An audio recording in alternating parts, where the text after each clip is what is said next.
Hey there, subscribe to my channel, and also press this bell icon so you never miss any new updates, cause whenever we upload new video you will get a notification on your phone. Part 1.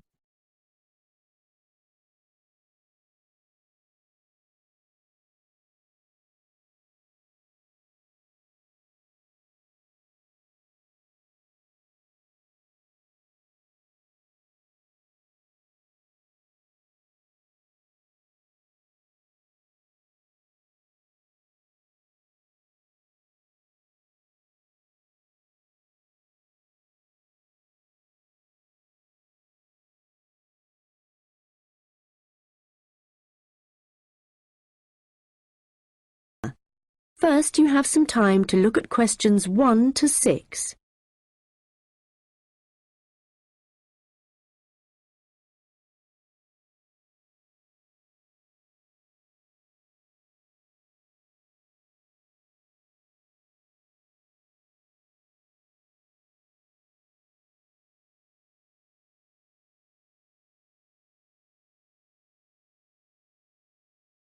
Hi Nick, it's Julie. Have you managed to find any information about accommodation in Darwin? Hi, I was just going to call you. I found some on the internet. There are quite a few hostels for backpackers there. The first possibility I found was a hostel called Top End Backpackers. Okay. It's pretty cheap. You can get a bed in a dormitory for $19 per person. Private rooms cost a bit more, but we'll be okay in dormitories, won't we? Sure. So, that hostel has parking, though that doesn't really matter to us, as we'll be using public transport. Yeah. Are there any reviews on the website from people who have been there? Well, yes. They aren't all that good, though. Some people said they didn't like the staff. They had an unfriendly attitude. That's quite unusual in a hostel. Usually all the staff are really welcoming. That's what I thought. People said they liked the pool and the fact that the rooms had air conditioning. But the problem with that was that it was very noisy, so they were kept awake. But it was too hot if they turned it off, so they had to put up with it. Someone told me there's another hostel called Gumtree something. Gumtree Lodge. It costs a bit more, $45 a person. What? Oh, no, that's for private rooms. It's $23.50 for the dorms. That's more like it. It looks to be in quite a good location. A bit out of town and quiet, but with good transport and quite near a beach. Has it got a pool? Yes, and its own gardens. The reviews for that one are mostly okay, except for one person who said they couldn't sleep because there were insects flying around in the dormitories. Not for me then. And I'd rather be somewhere central, really. Right. There's a place called Kangaroo Lodge. They've got dorms at $22, and it's downtown, near all the restaurants and clubs and everything. So that should suit you. And it doesn't close at night. So there's always someone on reception? That sounds good. The only criticism I saw was that the rooms were a bit messy and untidy, because people just left their clothes and stuff all over the beds and the floor. Don't hostels usually have lockers in the bedrooms, where you can leave your stuff? Yeah, they do usually, but apparently they don't here. Still, hostels are never particularly tidy places, so that doesn't bother me. And the same person said that the standard of cleanliness was pretty good, and especially the bathrooms. They were excellent as far as that went. Right. Yeah, I reckon Kangaroo Lodge sounds the best. Me too. Quite a lot of people reviewing it said it was really fun there. Like every night everyone staying there got together and ended up having a party. So it sounds like it's got a really good atmosphere. Okay, let's go for that one. Before you hear the rest of the conversation, you will have some time to look at the questions 7 to 10.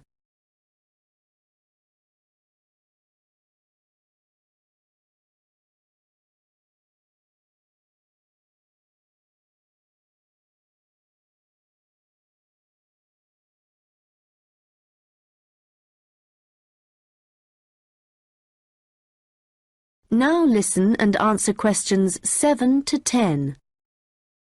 Did you get the address of Kangaroo Lodge? Yes, it's on Shadforth Lane. Can you spell that? SHADFORTH.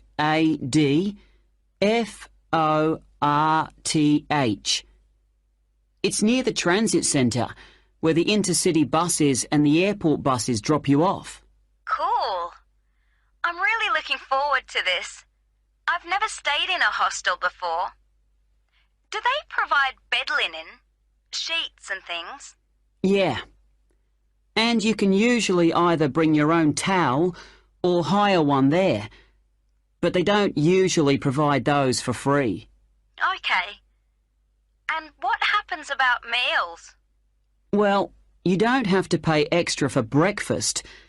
It varies a lot in different places, but generally it's okay. And there's usually a cafe where you can buy a snack or a hot meal for lunch. But actually, if you're really travelling on the cheap, usually for every 5 or 6 rooms, there's a kitchen where you can knock up a snack, and that saves a lot of money. Great. Right, well, shall I go ahead and book that?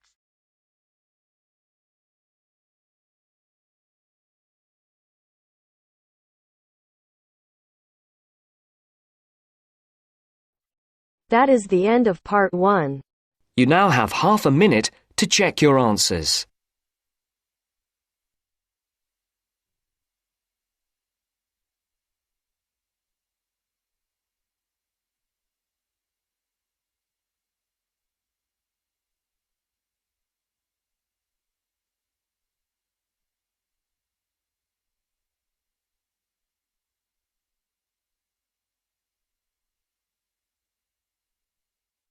Now turns to part 2. Part 2.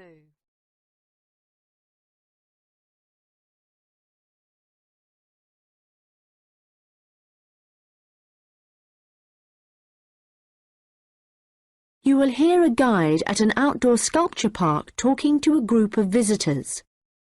First, you have some time to look at questions 11 to 16.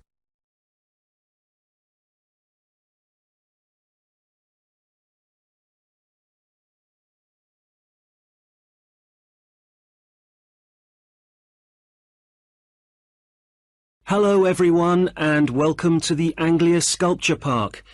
Right, well, the idea behind the sculpture park is that it's a place where works of art, such as large sculptures and carvings, can be displayed out of doors in a natural setting. As you'll have noticed when you drove here, most of the land around the park is farmland. The park itself belonged to a family called the De Quinces, who had made a lot of money from manufacturing farm machinery and who also owned substantial stretches of forest land to the north of the park. They built a house in the centre of the park, not far from where we're standing now, but this burnt down in 1980 and the De Quinces then sold the land. The Anglia Sculpture Park isn't the only one in the country. Several of the London parks sometimes display contemporary sculptures, and there are a couple of other permanent sculpture parks in England. But we're unique in that some of our sculptures were actually created for the sites they occupy here, and we also show sculptures by a wider range of artists than anywhere else in the country. For example, at present we have an exhibition by Joe Tremaine of what he calls burnt sculptures. These are wood and stone sculptures that he's carved and marked with fire to illustrate the ferocity and intensity of the forces that have shaped our planet over millions of years. They look really dramatic in this rural setting. To see some of the sculptures, you'll need to follow the path alongside the lower lake. We had to renovate this after the lake overflowed its banks a couple of months ago and flooded the area. The water level's back to normal now, and you shouldn't have any trouble. The path's very level underfoot. You should be back at the visitor centre at about 4 o'clock. If you have time, it's worth taking a look at the centre itself. It's not possible to go upstairs at present, as builders are working there adding another floor, but the rest's well worth seeing. The architect was Guy King. He was actually born in this part of England, but he recently designed a museum in Canada that won a prize for innovation in public buildings. If you want to get something to eat when you get back, like a snack or a sandwich, the terrace room is currently closed, but you can go to the kiosk and buy something, then sit on one of the chairs overlooking the lower lake and enjoy the view as you're eating. Before you hear the rest of the conversation, you will have some time to look at the questions 17 to 20.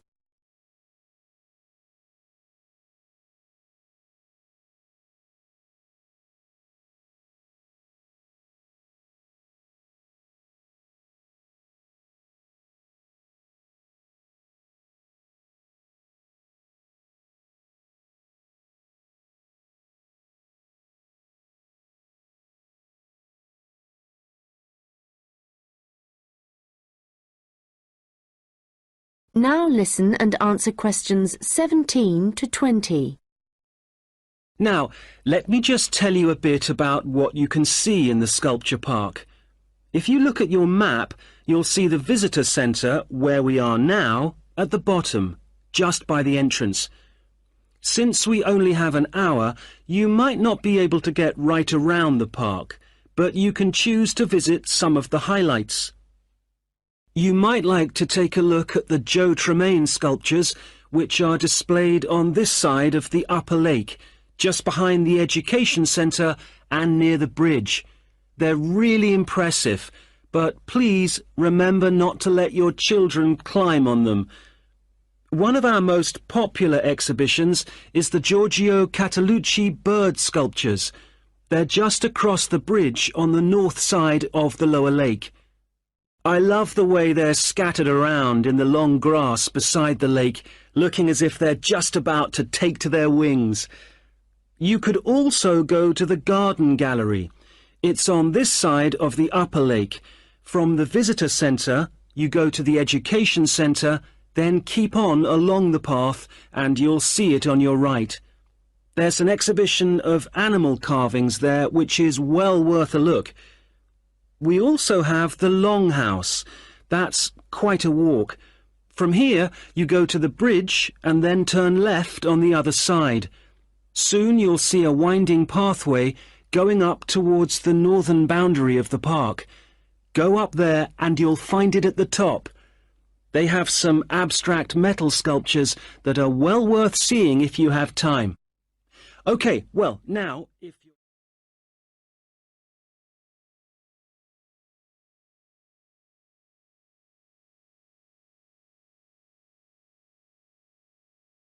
That is the end of part 2.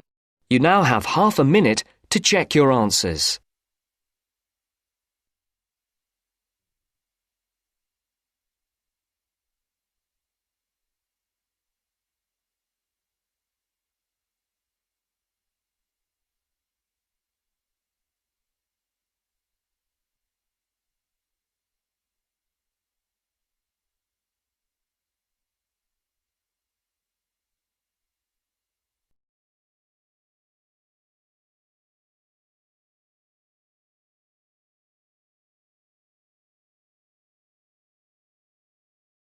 Now turns to part 3.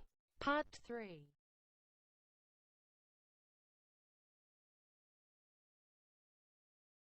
You will hear a first-year marketing student called Leo talking to a second-year student called Anna about his marketing report. First, you have some time to look at questions 21 to 26.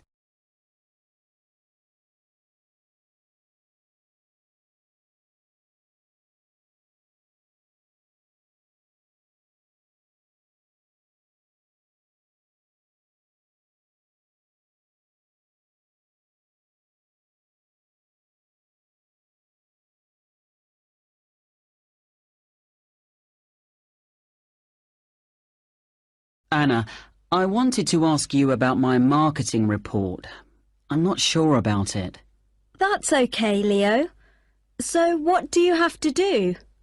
Choose a product or service, then compare two organisations that produce it. I'm doing instant coffee. But haven't you got a weekend job in a clothing store? Why didn't you choose clothing? That was my first thought, because I thought it'd give me some practical examples. But when I searched for men's clothing on the internet, there were hardly any articles. So then I looked for coffee, and I found there were tons. Yeah, there are so many brands on the market now. OK, so how much have you actually written? I've done part 1 on economic and technological factors. I found some good data on technological changes, how in Australia fewer people are buying instant coffee because of cheap coffee percolators that they can use to make real coffee at home. But there's also a movement away from drinking coffee. Switching to things like herbal teas instead, because they think it's healthier. But that's not really to do with technology. It's more cultural. Anyway, for part 2, I'm comparing two instant coffee companies, Coffee Now and Schaffers, and I've made this table of products. Right. Let's see. So you've got the brand names and prices and selling size and descriptions. OK, the table looks good. You'll get marks for research there. Where will it go? In the section on the marketing mix, under product. Not in the appendix? No. OK, but it's too factual on its own. You need to add some comment in that section about the implications of the figures. Right, I'll do that. Now, I want to say that I think that Schaffers is more of a follower than a leader in the coffee industry. Now, I'm putting that in the section on market share. Does that seem okay? Let's see. So, you've begun by explaining what market share is, that's important. But you've got to be careful how you give that opinion. Do you think it should go in another section? Well, it's fine where it is, but you've got to back it up with some data, or they'll say your report lacks weight. OK. One thing I'm worried about is finding anything original to say. Well, since this is your first marketing report, you're not expected to go out and do interviews and things to collect your own data. You're just using published data. So the analysis you do might not throw up anything that people didn't know before. But the focus is more on how you handle the data. I mean, you might take something like a graph of sales directly from a website, but what makes your work original is the perspective you provide by your interpretation of it. Oh. You know, it's all so different from business studies assignments at school. It's really surprised me. What? How much research you have to do? I expected that. It's more, I knew exactly what I had to do to get a good grade at school. And I knew I'd be expected to go more deeply into things here. But I haven't got information on how the lecturer is going to grade my work, what he's looking for.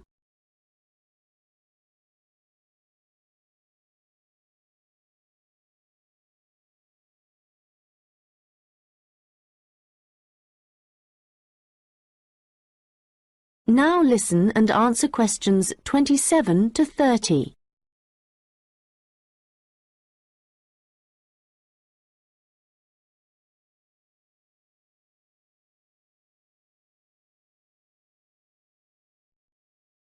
Well, one thing you have to remember is that in a marketing report, you've got to have what they call an executive summary at the beginning. I forgot that and I got marked down. Yeah, I've drafted it. I've got an overview. Have you got something about the background there? Yeah. Good. So, I've just made a summary of the main points. I wasn't sure whether or not I should have my aims there. No, that's too personal. The executive summary is just, like, what a manager would read to get a general idea of your report if he was in a hurry. Right. Then I'm okay for the first main part, all of the macro environment stuff. But it's when I get onto the problems section. I've listed all the problems that Coffee Now and Shaffers are facing. But then what? Well, you have to prioritise. So indicate the main problems, and then you analyse each one by connecting it with a theory.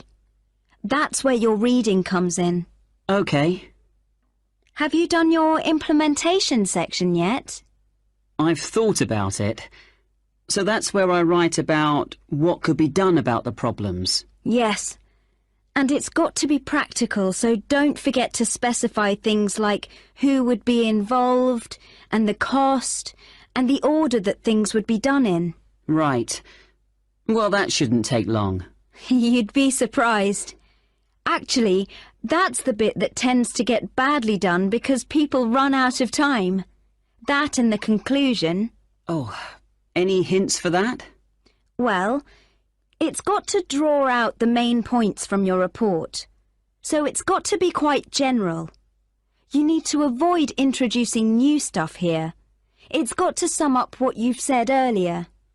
Okay. Thanks, Anna. That's been a big help.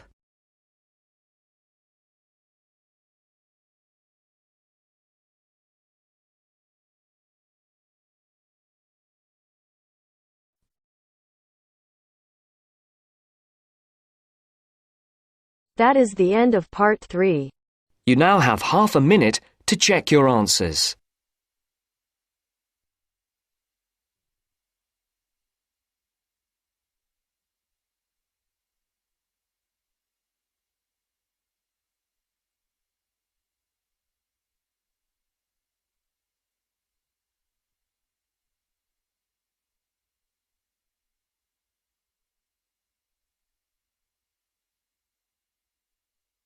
Now turns to part 4. Part 4.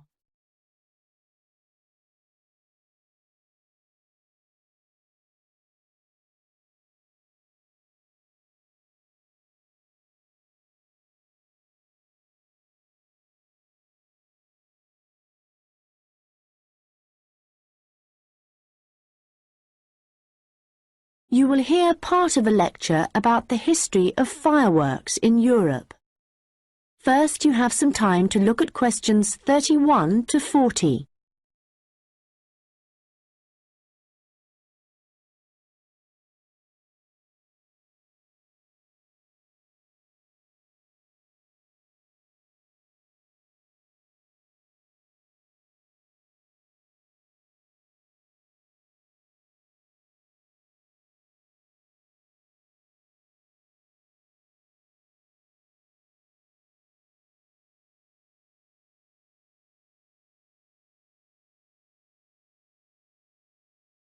Now listen carefully and answer questions 31 to 40. An interesting aspect of fireworks is that their history tells us a lot about the changing roles of scientists and technicians in Europe. Fireworks were introduced from China in the 13th century. Up to the 16th century, they were generally used for military purposes, with rockets and fire tubes being thrown at the enemy. But they were also sometimes a feature of plays and festivals, where their chief purpose was related to religion. By the 17th century, the rulers of Europe had started using fireworks as a way of marking royal occasions.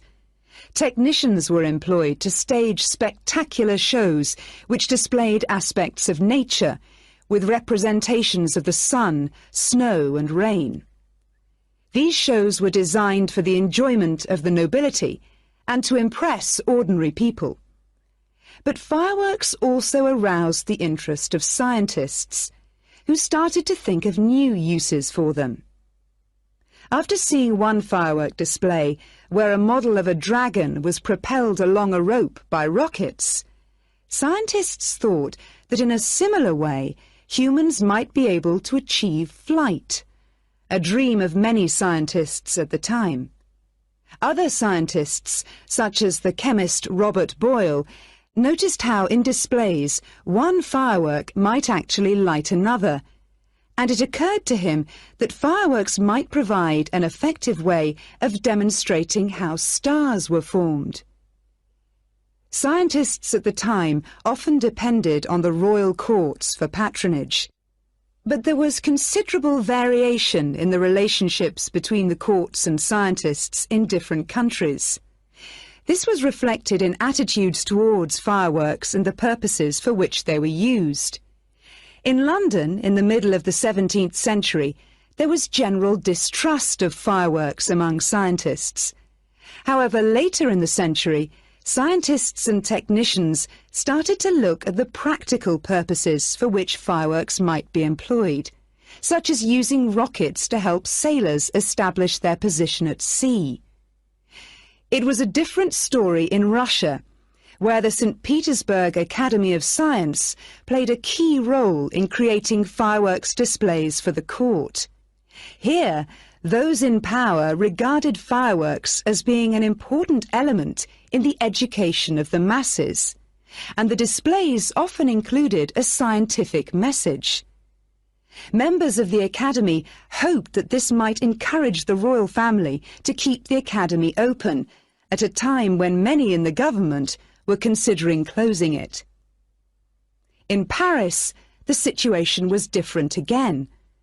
The Paris Academy of Sciences played no role in staging fireworks displays. Instead, the task fell to members of the Royal Academy of Painting and Sculpture.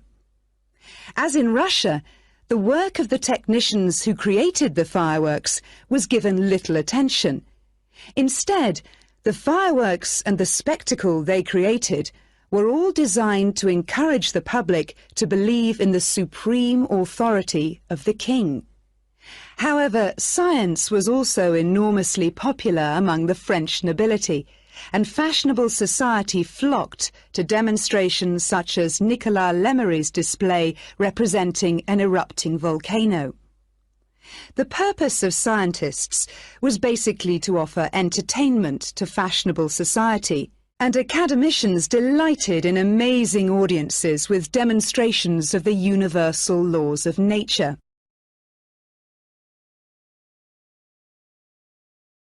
In the course of the 18th century, the circulation of skills and technical exchange led to further developments. Fireworks specialists from Italy began to travel around Europe, staging displays for many of the European courts. The architect and stage designer Giovanni Servandoni composed grand displays in Paris, featuring colourfully painted temples and triumphal arches. A fireworks display staged by Servandoni would be structured in the same way as an opera, and was even divided into separate acts. Italian fireworks specialists were also invited to perform in London, St. Petersburg, and Moscow. As these specialists circulated around Europe, they sought to exploit the appeal of fireworks for a wider audience, including the growing middle classes. As in the previous century, fireworks provided resources for demonstrating scientific laws and theories, as well as new discoveries, and displays now showed a fascinated public the curious phenomenon of electricity. By the mid-18th century, fireworks were being sold for private consumption. So the history of fireworks shows us the diverse relationships which existed between scientists, technicians, and the rest of society.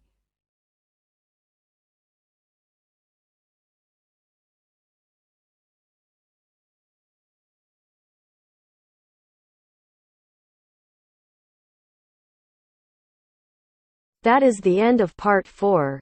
You now have half a minute to check your answers.